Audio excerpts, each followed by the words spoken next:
tell a false history. It was an attack on our country, and it has been captured in video. Over 140 officers were injured during that attack. 6 officers died, including a man from South River, New Jersey, Officer Brian Sicknick, and I am pleased to tell you that his mother and his brother are here and you will hear from him. Officer Sicknick made the ultimate sacrifice. Pardoning his attackers is an assault on your memory, an affront to his family, and is a disgrace to the Constitution that he swore to uphold and gave his life to defend. Just this past weekend, the President directed a purge of veteran prosecutors at the Department of Justice and the FBI, who investigated and secured convictions in the many criminal cases stemming from the heinous attack on January 6th. Cases which were brought before the court before a jury of their peers. These are non-partisan career prosecutors who work to keep us safe. If they were not suddenly the targets of a political takeover of the federal law enforcement, they would be working to stop terrorist attacks, stop drug trafficking and drug dealers, impede human traffickers, and prosecute crime across this country if they were not targeted otherwise. Now those efforts will be weakened. It is not just the president's base who are declaring victory with these purges, but cartels, terrorist cells, and violent extremists. I am so grateful to my colleagues for joining me in introducing this resolution, which is currently endorsed by 125 of our members who are speaking out against the lies and the revisions of one of the darkest days in American history. I'm grateful to the Capitol Police and their families for the sacrifices that they made on that day and every day since to keep us safe. Now I'd like to introduce Ken. Ken Sicknick is Brian's brother. And as I said, we made the ultimate sacrifice. The Sicknicks have lived with the pain of that day for 4 years. Donald Trump's pardon of those involved in Brian's death has reopened that wound. I think it's important to hear from the USCP family about how Trump's pardon has impacted them. And so I'd like to call Ken to the microphone. Good afternoon. My name is Ken Sicknick. I am a United States Capitol Police officer, Air Force veteran, and American hero, Brian Sicknick's brother. I stand here today 4 years and 2 days since my family made my brother Brian arrest. Brian died defending the United States Capitol against a mob of thousands that was sent by, who many believe, a fear-mongering narcissist who resides and currently resides at the White House. The mob wielded chemical sprays, tasers, baseball bats, sharpened flagpoles, knives, as well as guns. According to former U.S. Attorney for the District of Columbia, Matthew Graves, it was likely the largest single-day mass assault of law enforcement officers in the nation's history. Roughly 140 officers were injured that day. 172 defendants were found to have assaulted the police with deadly or dangerous weapons, including the defendant who assaulted my brother Brian. On January 20th, 2025, a convicted felon and twice impeached politician pardoned approximately 1,600 criminals responsible for the destruction of property and the destruction of the lives of law enforcement and their families, such as mine. They were all convicted through due process. The investigations were thorough. The rule of law that the POTUS and Republican cronies will tell you to stand for was smashed apart. It was smashed apart by the very same person who claimed that he is, quote, a friend of the police more than any president who's ever been in office. While the founders were constructing the Constitution of the United States, there were discussions and debates about presidential pardons. Edmund Randolph of Virginia proposed an exception for cases of treason, and that if the president himself may be guilty, that the traitors he pardons may be his own instruments. George Mason of Virginia objected to pardons because the president would have the unrestrained power of granting pardons for treason, which may be sometimes exercised to screen from punishment those whom he had secretly instigated to commit the crime, and thereby prevent the discovery of his own guilt. Unfortunately, these objections were not heeded, and 236 years later, Mason and Randolph's fears may have come to fruition. The mob that attacked the Capitol and assaulted law enforcement were not persecuted, they were prosecuted. The current White House administration is doing all it can to erase this day from history. They have and continue to present false and misleading statements regarding the facts of what happened leading up to and including that day. There is an attempt to silence any media or politician who may criticize him or point out his responsibility for the events of January 6th. Threatening politicians, some of whom are here today, with prosecution for making public what he did that day. Threatening media outlets with the revocation of their licenses for diverging from what he wants his minions to hear and actually pointing out the truth. The current U.S. Justice Department has deleted its entire January 6th Capitol riot database, which detailed more than 1,500 prosecutions from its website. Removal of senior FBI officials, ham-handedly obtaining a list of thousands of FBI agents who worked on cases related to January 6th. The removal of 17 inspectors general, whose jobs are to provide independent checks on agencies to prevent wrongdoing. Make no mistake, the night of the long knives has been resurrected. I will say this to all the law enforcement that still support the POTUS. When you're being beaten unmercifully by a mob of misinformed thugs, there is a felon in the White House who loves you. To all the criminals out there, just be sure to wear a MAGA hat while you commit your crime, and you're free as a bird because Orange Oprah will give you a part too.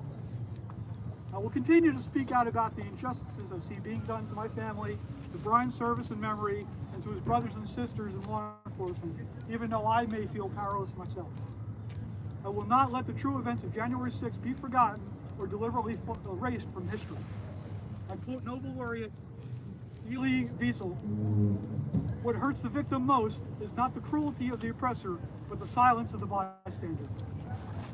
Do not let what occurred on January 6th, 2021 be forgotten.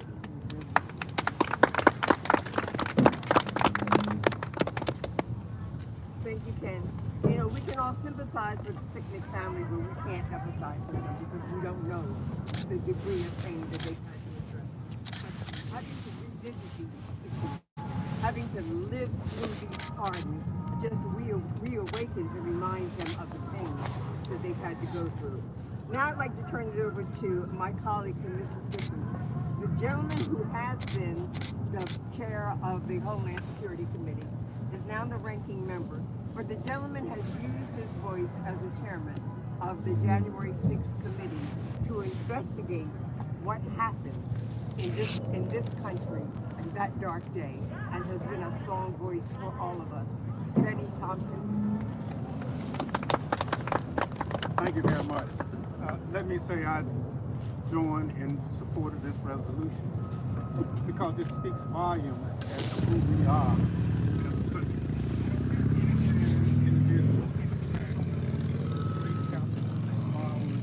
Anytime they assault law enforcement officers, they need to be called out. What you saw that happened on January 6th, 2021, it really happened. It was not patriots. It was not people speaking their First Amendment rights. These were insurrectionists attacking their government. And in this democracy, that should never happen. So we are here in support not only of the resolution, but still letting the Sicknick family know that Brian's death will never, ever be forgotten. More importantly, what you see happening right now should give us all reason for pause. Now, the people who did the hard work of tracking these 1,500 people down are now being told you didn't do your job. Now, these people either pleaded guilty or they were found guilty. So many of them assaulted law enforcement people. And for now, they are being rewarded. And the people who were being patriots are being punished. And so this administration ought to be ashamed of itself. We will never let what's being done be forgotten. And as Americans, we're better than this. And so because we're better than this, we'll call Donald Trump, Elon Musk, and all his compatriots out and let them know that America is not for sale to the billionaires or the millionaires, because we all love this country.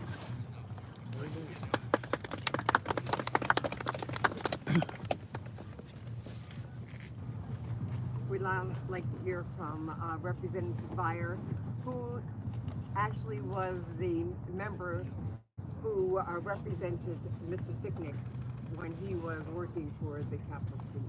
I'd also like to mention, if I might, that we have other members with us here today. Abigail Spanberger from the 5th District in Pennsylvania, and Madeline Dean, who is from the 4th District in Pennsylvania, and Hank Johnson, who is from Georgia 4. And so we're just delighted that we're joined by them. We also have a face you all know, former Capitol Police Officer Harry Dunlap. Now, Mr. Byer. Thank you, Bonnie, very much. Let me also add that Mary Gay Scanlon from Pennsylvania is with us today also. And Bonnie, thank you so much for your leadership, for introducing this resolution. I want to thank Ken Sicknick for what he said, express my support for him and the rest of the Sicknick family, Charles and Gladys, Brian's parents, his other brother Craig, Brian's partner Sandra Garza, and all the family. Brian stood for the service, sacrifice, and patriotism for the best of our country, and you have carried on his legacy. I'm proud to have represented Officer Sicknick and many more of the first responders who protected us and our democracy on January 6th. They did so at great personal cost. We all know what happened to Brian. I still remember getting the call to tell me that a constituent had died and learning more about him and what he'd done. It's heartbreaking. So I can never forget or forgive Donald Trump betraying the people by pardoning his attackers. He pardoned the people who attacked Brian, and he pardoned the officers, the people who beat and tased my constituent Michael Fanone. He pardoned the people who gave a brain injury to my constituent Jeffrey Smith, who tragically died by suicide days later. It was officially ruled a line of service death. Trump pardoned people who carried out these heinous crimes, which have devastated families across the country.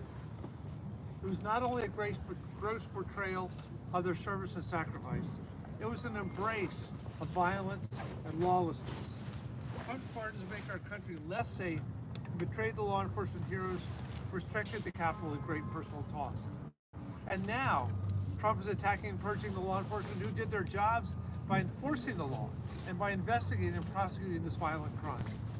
I think about Speaker Johnson, who said that people who carried out the January 6th attack should be, quote, prosecuted to the full extent of the law. They were prosecuted, but Trump got them off the hook. And today, Speaker Mike Johnson refuses to honor or acknowledge the police officers who protected him on January 6th. Hundreds of those officers still bear the wounds, seen and unseen, that will never heal. And their families share those wounds.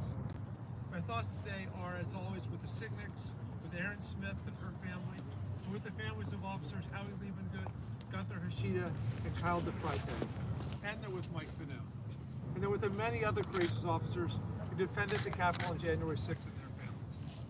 The people Trump pardoned are already committing new crimes. We're seeing this almost every day. Donald Trump knows that. And who knows what other crimes they will commit, emboldened by Trump's pardons.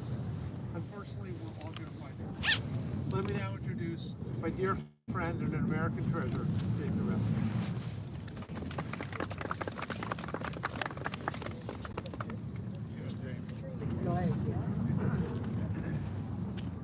So I'm here to support the resolution to denounce the pardons of every convicted felon who violently assaulted police officers on January the 6th. And I would like to publicly challenge to a debate any of our colleagues who do not support this resolution, Democrat or Republican, in your district.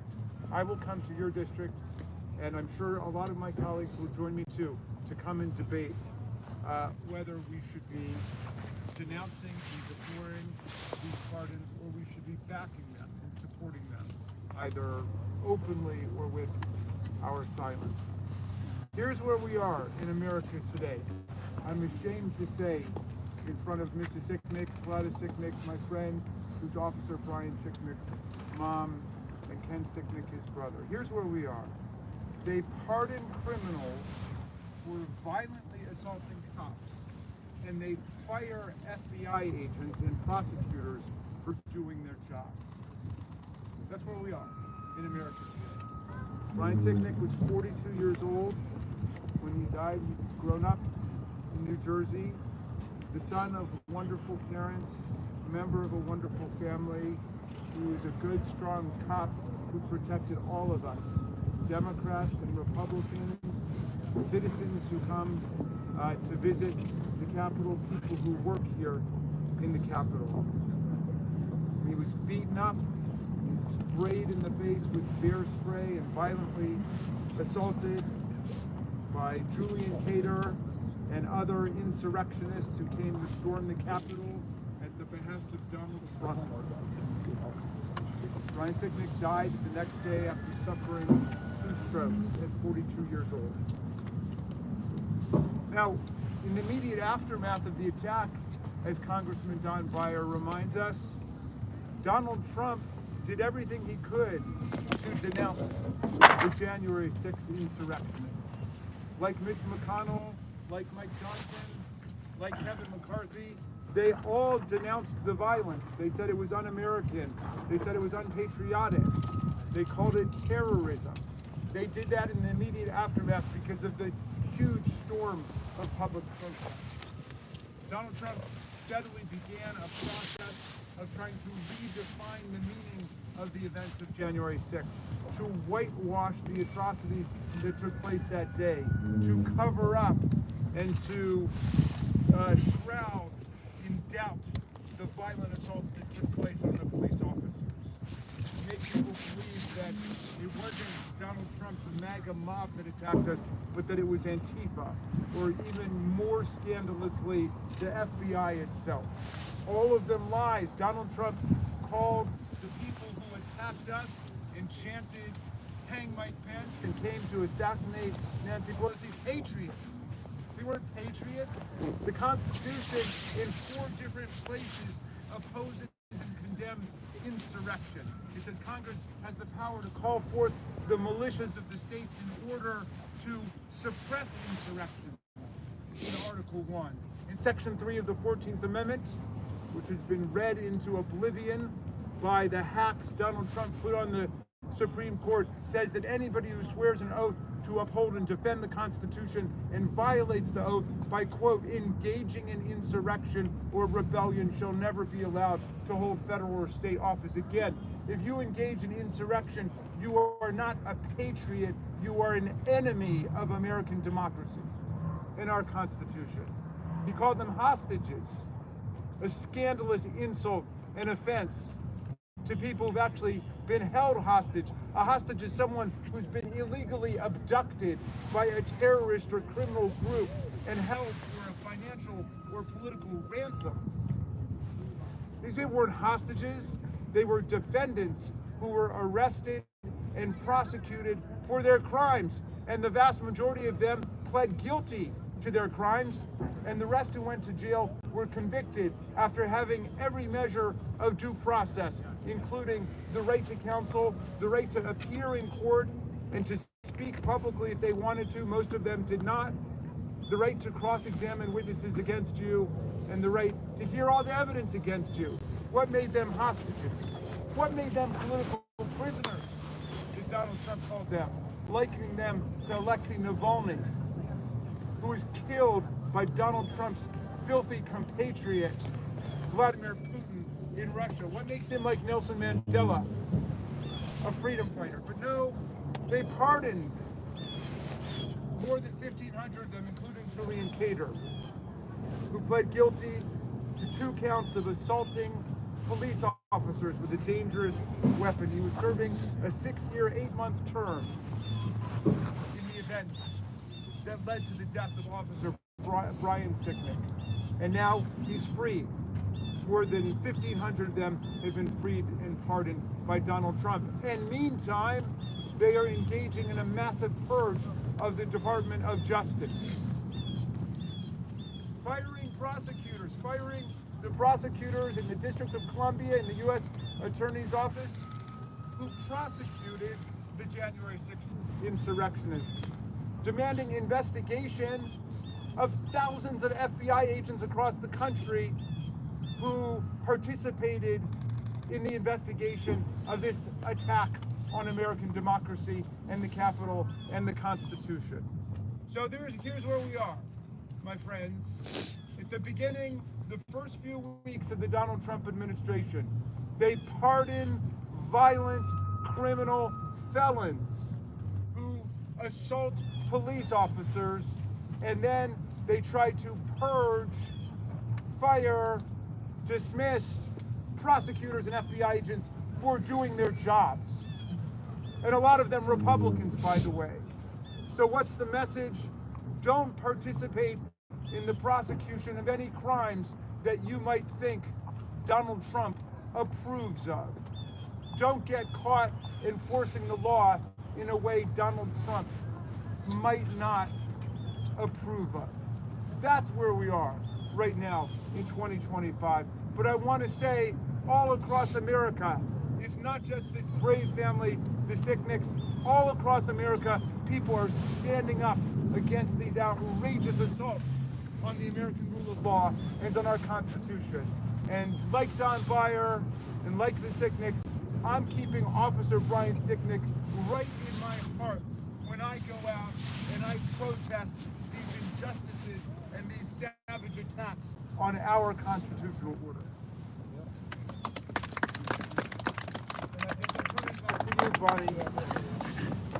So, ladies and gentlemen, I want to remind you of a couple of things. Number one is, do not forget what Donald Trump said when he was running for office, when they asked him if he wanted to be a dictator. And he said, well, maybe on the first day, we'll need to also now recognize that it's more than the first day. And that what we are seeing is the beginning of a dictatorship, and that people of this country have got to stand up against it. So we're now willing to take some questions about the Republican ripoff and lies and the dictatorship that we're experiencing. We'll fight back vigorously against. Can Ken and Mrs. Sicknick step back? Can back? Step up to the mic? Yeah, step back to the mic. Since they were released, Cater and Tanios have taken to social media, posting a lot. Tanios posted his pardon, almost seemed to mock those who were sympathetic to your family because of this situation. I just wonder what sort of emotions that you have seeing them publicly kind of not only mock your family, but also celebrate their freedom. One of the things that we've done over the past 4 years is I've slowly gotten off social media. I am no longer on social media, so I don't see a lot of that stuff purposely. Whenever this all started, I used to go look at the articles, and I also used to read the comments, and that was really perfect. Both those defendants had the sentencing, and the judge even pointed it out, showed no remorse. There's no apologies, there was no, I didn't mean to do it, I got caught up in something, nothing. So, you know, they were getting GoFundMe funds for defense while they're on trial. So I assume most of the 1,500 defendants that were released, none of them are going to have remorse. I know of one or two. I've heard interviews with them that they have remorse and they don't want the pardons. But out of 1,500, that's a nothing percentage. So it's hurtful. Unfortunately, I can't let these people be living in our heads rent free. They're going to do what they're doing, and unfortunately, like I said in my speech, we do feel powerless in a lot of cases. And what are we going to do? It's a tiny blue-collar family going against the president of the United States.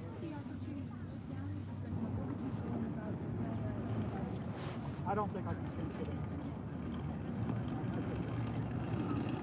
Mrs. Sicknick, Mrs. Sicknick, could you speak to your emotions just a bit? throughout this entire experience? And could you step into the mic, please, so we can hear you? Yes, ma'am.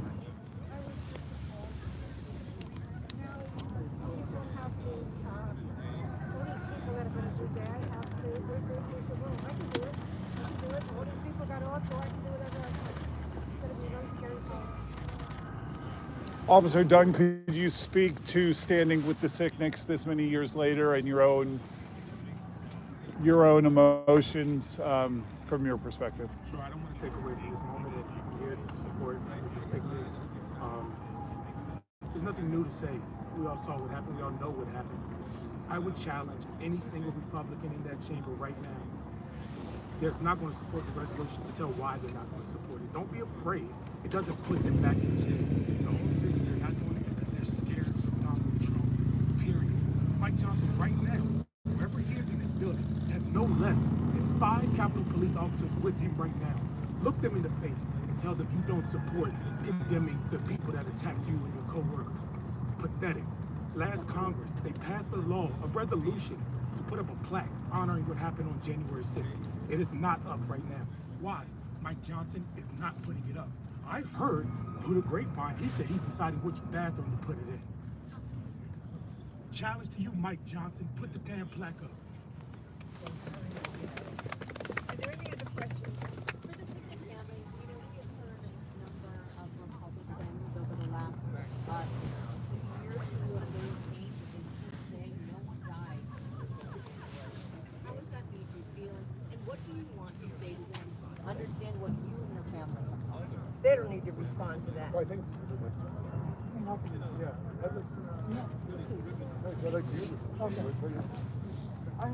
Yeah, he died on January 7th. His end of watch date is January 7th. He had his strokes. He was on a Capitol floor being resuscitated on January 6th. He was attacked on January 6th. The video is clear. Who did it? How they did it? Did he fall immediately after being attacked? No. But he got back off the line for half hour. And he went right back to the fight. So, maybe the stroke didn't happen immediately after he got attacked. So make no mistake, it was the reason why he died. So, yeah. But he didn't die on January 6th, but he was on life support. He was on a respirator on January 6th, and he died the next day. Thank you very much. Appreciate your time. Thank you.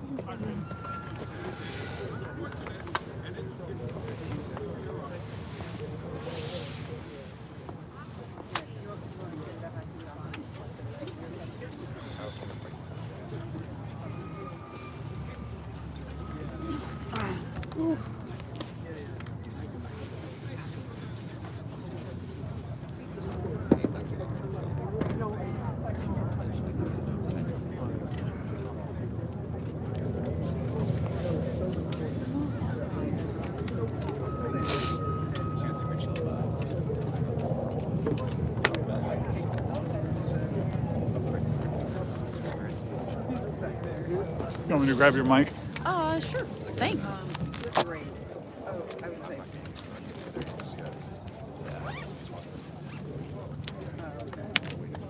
That's going to offer if they want to come back to the office. Yeah, absolutely. Yeah. I mean, they might have places to go.